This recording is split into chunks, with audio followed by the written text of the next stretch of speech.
Internet kini layaknya oksigen. Tidak terkecuali bagi masyarakat Indonesia ya, kita maksudnya. Masyarakat doyan apapun serba gunakan internet.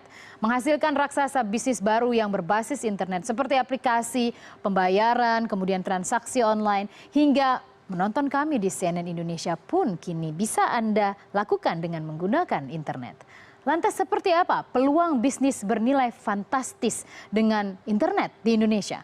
Seperti apa demografi para loyalis beraktivitas ekonomi dengan internet? Raksasa Digital Indonesia, saya ulas sebelengkap untuk Anda pada sore hari ini. Raksasa Digital Indonesia, kenapa kami menggunakan kata raksasa? Karena di balik raksasa ada sebuah nilai ekonomi yang sangat besar. Anda tahu bagaimana Google misalnya, secara sederhana saja, baru saja merilis laporan keuangan yang dalam setahun dia menghasilkan lebih dari 100 miliar dolar Amerika. Lebih dari 1.000 triliun rupiah. Itulah mengapa menggunakan kata raksasa, karena besar betul bisnis di balik digitalisasi ini. Bagaimana dengan di Indonesia? Kami hadirkan demografinya untuk Anda. Kita lihat bersama. Ini merupakan hasil dari research Hootsuite kemudian We Are Social yang bersama-sama melakukan research dan kemudian mereka menghasilkan dengan populasi di Indonesia nih. Besar sekali kita, 265,4 juta jiwa. Satu kepalanya ada saat ini berdiri di depan Anda, yaitu saya. Ini adalah bagian dari populasi tersebut. Dan Anda tahu ini merupakan yang terbesar di Asia Tenggara. Keempat di dunia.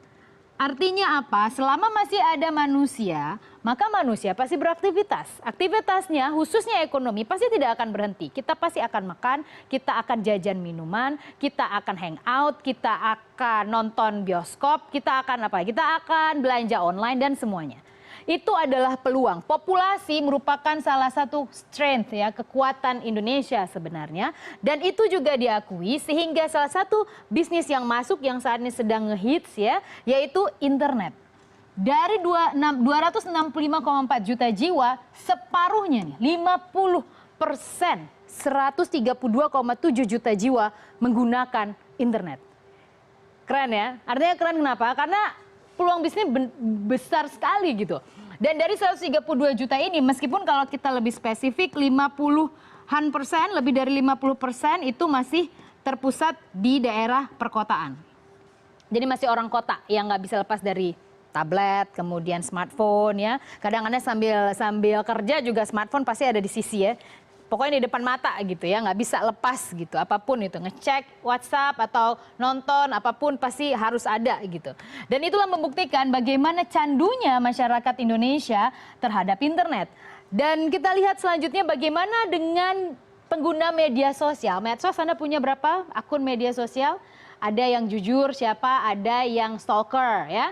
Jadi pakai nama-nama yang dirahasiakan. Tapi penetrasinya juga tidak kecil. 49% dari total itu adalah dari total pengguna internet adalah dari total populasi yang menggunakan media sosial adalah 130 juta jiwa. Jadi hampir juga separuh, sedikit saja, 49% menggunakan media sosial. Ya, jadi merasa penting menggunakan media sosial.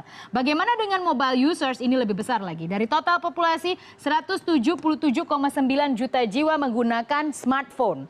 Bahkan satu orang bisa lebih dari satu smartphone. Jadi kalau pengguna internet 132, kemudian mobile usersnya jadi 177 juta jiwa, nggak heran. Karena biasanya satu orang bisa lebih dari satu handphone, ya, satu smartphone gitu.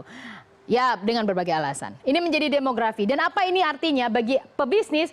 Ini dipelajari dengan seksama. Kenapa? Karena mereka akan masuk ke sana. Mulai banjirlah itu ya, startup menggunakan aplikasi-aplikasi anak-anak muda sekarang keren-keren ya, menciptakan ide-ide yang brilian ya, menggunakan startup tersebut untuk memudahkan kehidupan dan aktivitas ekonomi. Dan kemudian kita juga lihat seperti apa rentang waktu mereka menggunakan internet. Dalam sehari 24 jam, berapa jam rata-rata Anda membuka ataupun memanfaatkan internet. Kita lihat bersama. Kalau kerja, masa sih nggak pakai internet hari gini? Udah mustahil ya, pasti pakai internet ya, apalagi di kota-kota besar. Dan ternyata hasil research menunjukkan dalam 24 jam sehari, 8 jam 51 menit, orang Indonesia pasti mengakses internet. 8 jam 51 menit. Dan ini merupakan posisi keempat tertinggi di dunia setelah Thailand, Brasil, kemudian juga Filipina ya. Jadi kita lihat bagaimana ini semua oke, saya revisi sedikit. Ini bukan laptop tapi ini adalah semua perangkat yang intinya menggunakan internet ya. Jadi penggunaan internet dalam sehari adalah 8 jam 51 menit. Peringkat keempat di dunia. Setelah Thailand, Filipina, kemudian Brasil. Dan kalau kemudian masuk Indonesia, empat-empatnya negara emerging ya. Negara-negara yang sedang gegap gempita dengan pertumbuhan ekonomi gitu ya. Baiklah, artinya ada peluang sangat besar. 8 jam, saya ingin tanya Anda 8 jam atau jangan-jangan lebih? Jangan-jangan dimanapun bisa pakai ya, di Gojek atau lagi naik online juga pasti cek ada apa sih itu ya, dari mulai aplikasi macam-macam, Instagram, Pad, kemudian Twitter dan lain sebagainya ya. 8 jam 51 menit. Jadi itu kalau di 24 jam itu sepertiga ya. Jadi semua waktu kita kendaraan, bahkan beberapa ada yang mengaku lebih pasti ya, yang angkat tangan yang lebih. Pasti ada yang lebih. Lalu bagaimana dengan mobile phones? Untuk mobile phone sendiri rata-rata 3 jam 23 menit. Ini risetnya di mana? Kayaknya lebih deh. Ya, karena 24 jam, masa cuma 3 jam pakai smartphone? Karena sekarang kan smartphone harus dibawa kemanapun kita pergi kan? Oke lah, tapi hasil riset rata-rata 3 jam 23 menit. Ada yang nggak terlalu candu kayaknya ya. Lalu kita lihat bagaimana dengan perangkat tablet 2 jam 45 menit, lebih sedikit ya. Kemudian untuk streaming music itu 1 jam 19 menit. Artinya apa ini bos? Ini adalah bisnis masa depan, mobile phone, smartphone. Apapun bisnis yang Anda dilakukan, jangan lupa menggandeng ini. Menggandeng aplikasi yang mungkin muncul di mobile phones. Anda punya televisi, jangan lupa untuk juga masuk jor-joran ke sini. Agar orang bisa menikmati melalui smartphone. Kemudian Anda punya aplikasi, jangan lupa pastinya harus ke sini. Supaya makin banyak kan yang bisa pesen dengan aplikasi yang Anda gunakan. Bagi konsumen juga iya, karena ini fakta. Kita juga ngerasain kemana-mana kita bawa mobile phones kan. Oke, selanjutnya kita lihat bagaimana dengan pertumbuhan perangkat digital. Nah ini yang menarik ya, ini juga menerka masa depan. Jadi bisa kok diterka dari yang saat ini terjadi. Kita lihat seperti apa untuk perangkat digital ya, karena kalau kita mau mengakses aktivitas ekonomi menggunakan laptop, mobile phones atau perangkat tablet. Untuk laptop drop 8% year on year dari Januari 2017 sampai Januari 2018 secara setahun orang sudah mulai meninggalkan laptop 8%. Kemudian perangkat tablet lebih parah lagi anjloknya 34%. Maka nggak heran mungkin agak jarang sekarang kita menggunakan tablet ya, karena laptop juga sudah muncul dengan screen yang bisa menyerupai tablet gitu ya, dan fungsinya lebih multifungsi gitu. Sehingga drop paling dalam adalah 34% secara year on year, hanya tumbuh 2% yaitu perangkat tablet gitu. Kemana larinya yang terkoreksi ini? Ke sini bos. Lagi-lagi smartphone. Ya udah 2 clue ya kita dapat. Sudah 2 clue. 72% dan secara pertumbuhannya adalah 5% secara year on year. Tidak bisa tidak, smartphone harus Anda perhitungkan dalam setiap aktivitas ekonomi dan bisnis Anda. Titik. Tidak bisa tidak. Karena ini sudah faktanya ya, populasi sudah bergeser ke sana dan kita ingin lihat dari banyak aplikasi mana yang paling sering diakses, yang paling aktif. Hasil menunjukkan Anda suka buka YouTube, suka lihat-lihat Facebook, apapun itu, kemudian juga WhatsApp pasti ya. Ternyata YouTube berada pada posisi pertama di Indonesia dengan 43% dari pengguna media sosial itu mengakses YouTube. Apalagi ini artinya, kalau Anda punya bisnis, Anda punya aktivitas apapun yang ingin Anda sosialisasikan, atau Anda ingin mendadak terkenal, Anda ingin jadi selebritis dadakan, juga bisa. Kemana? Ke YouTube bro. Kesini aja, udah pasti. Karena kenapa? Karena 43% mengakses ini gitu loh. Kita juga sehari-hari gitu, kalau Anda juga nggak sempat nonton saya live saat ini, Anda juga bisa ke YouTube CNN Indonesia. Gitu. Anda subscribe kan? Jadi jangan lupa karena ini merupakan salah satu kunci. Lalu kemudian di sini bos, ketatkan di sini. Jadi jor-joran terus ke Facebook ya. 41% terbukti orang Indonesia mengakses Facebook. Hampir separuh. Lalu kemudian apa? WhatsApp 40%. Siapa yang nggak punya WhatsApp group? Nggak mungkin ya. Ibu-ibu aja kalau punya anak, itu bisa lebih dari 1 WhatsApp group loh. Dan itu menjadi bukti bagaimana enggak nih 40% gitu ya. Nanya sama wali murid semuanya pakai WhatsApp. Kita kerja juga mau menentukan editorial atau redaksional atau juga mau membuat sebuah aktivitas project di perusahaan Anda, pasti menggunakan WhatsApp group kan? supaya lebih asik ya untuk koordinasinya gitu. Baru kemudian direalisasikan. WhatsApp posisi ketiga yang paling aktif digunakan 40%. Lalu apa? Instagram 38%. Instagram kan itu adalah untuk foto ya. Jadi sharing foto apapun gitu. Yang selfie gitu ya. Ini juga ternyata Indonesia itu agak-agak narsis ya. Agak-agak suka gitu foto-foto di sharing gitu. Dan bahkan ada beberapa selebritis yang menggunakannya sebagai endorsement ya untuk peluang bisnis. Kalau itu malah lebih baik menurut saya. Jadi jangan sia-siakan kalau Anda punya potensi untuk jadi selebgram gitu ya. Jual terus gitu karena ada manfaatnya, lumayan dapat followers. Lalu kemudian Line 33% sebagai yang kelima paling aktif, dan Line juga ternyata tidak hanya untuk instant messenger ya. Dia juga sekarang sudah ada seperti Line Today dan lain sebagainya, dia melakukan diversifikasi produk. Tapi dari semua ini saya ingin Anda lihat, ini kan kayaknya biasa, tapi ada yang nggak biasa yang mengusik saya di tiga ini. Yang punya sama bos, Mark Zuckerberg di bawah Facebook. Mark memiliki Facebook, membeli WhatsApp, kemudian juga membeli Instagram. Dan Instagram saat ini eksploitasi untuk filter dan lain sebagainya sangat diminati oleh anak-anak kekinian ataupun millennials.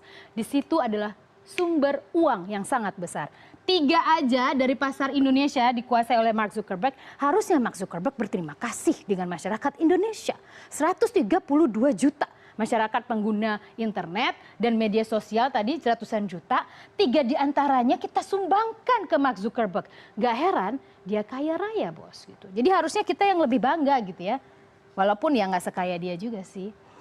Oke, lalu saya bergeser ke inklusi keuangan. Kita lihat ini menarik ya, bagaimana pemanfaatan internet untuk inklusi keuangan. Inklusi keuangan itu adalah aktivitas ekonomi yang inklusif yang digunakan dengan memanfaatkan teknologi digital. Kita lihat bagaimana rekening bank. Jadi masyarakat yang memiliki rekening bank dari 265 juta jiwa itu ternyata baru 36% yang memiliki rekening bank. Jadi kita kalau di kota kan biasa kalau kita bercanda, hari gini lo nggak punya rekening bank. Tunggu dulu bos, kita punya saudara-saudara kita yang di daerah tertinggal, terpencil, perbatasan. Bagi mereka, mungkin mereka nggak punya. Atau memang mereka punya alasan sendiri. Siapapun yang tidak memiliki rekening bank, punya alasan tersendiri mengapa mereka tidak menabung di bank. Karena hanya 36%. Jadi hanya kurang dari separuh masyarakat di Indonesia memiliki rekening bank. Ya, itu untuk perbankan pertama. Masih ada peluang ceruk pasar yang bisa dihajar lagi di sana karena baru 36%. Kemudian bagaimana dengan pengguna kredit card di kota besar? Kredit card itu udah lifestyle, tapi ternyata survei membuktikan bahwa hanya 2% kok yang punya kredit card gitu. Jadi belum banyak yang menggunakan kredit card untuk bertransaksi. Kemudian mobile payments, kalau kita mau bayar apapun, SMS banking, e-banking dan lain sebagainya, ternyata masih sangat-sangat kecil. Hanya 0,4% saja ya hingga Januari 2018. Lalu bagaimana dengan belanja online? Nah ini yang menarik. Ini khususon untuk yang suka berasumsi jangan-jangan daya beli melemah tuh karena sudah shifting ke belanja online. Ternyata survei membuktikan baru 5% kok. Baru 5% yang menggunakan fungsi inklusi keuangan dalam bentuk belanja online dengan menggunakan internet ya. Artinya 5% dari penggunaan yang tadi pengguna internet cukup besar, ini berpotensi untuk naik trennya ke depan. Kan Indonesia juga mau jadi raja e-commerce di ASEAN tahun 2020. Jadi masih besar sekali peluang yang bisa kita manfaatkan. Dan data-data ini menunjukkan juga merefleksikan aktivitas kita sehari-hari, belanja, transaksi semuanya serba online gitu, aplikasi kemudian memudahkan kita jadi ketergantungan sekali, adiktif gitu ya dengan online, semuanya serba digital. Tapi survei ini jangan disia-siakan. Kalau Anda ingin berbisnis, manfaatkanlah survei ini, karena pasti nggak akan jauh-jauh. Jangan disia-siakan karena ini survei gratisan.